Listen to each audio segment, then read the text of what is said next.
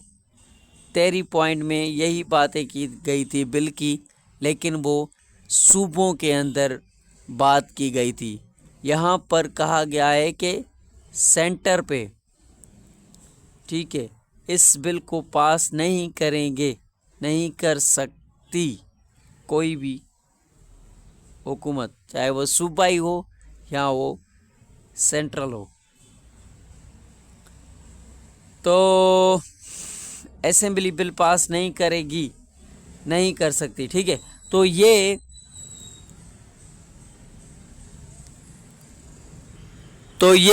वो 40 पॉइंट्स हैं जो कायदे-ए-आज़म मोहम्मद अली जनाब ने दी थी. तो अब हम इसको कंक्लूड करते हैं. कंक्लूजन क्या था इसका, देखें. कंक्लूजन में Muslim League made it clear that no constitutional solution will be accepted to them unless and until it incorporates the 14 points. Cooperate, अगर नए आइन के अंदर ये 14 पॉइंट शामिल किए जाएंगे तो तब जो है वो हम नए आइन को मानेंगे. अदरवाइज़ दूसरी सूरत में हम उस आइन को, कॉन्स्टिट्यूशन को एक्सेप्ट नहीं करेंगे. किसी भी ऐसे लॉ को एक्सेप्ट नहीं करेंगे जिसके अंदर ये 40 पॉइंट्स शामिल नहीं होंगी. ये कायदे-ए-आज़म मोहम्मद अली जिन्ना की बसारत मानी जाती है कि उस टाइम पे इन्होंने वो 40 पॉइंट दिए जो कि मुसलमानों को हिंदुओं के ताप से बचा सके. तो ये थी कायदे-ए-आज़म मोहम्मद अली जनाब की 14 पॉइंट्स.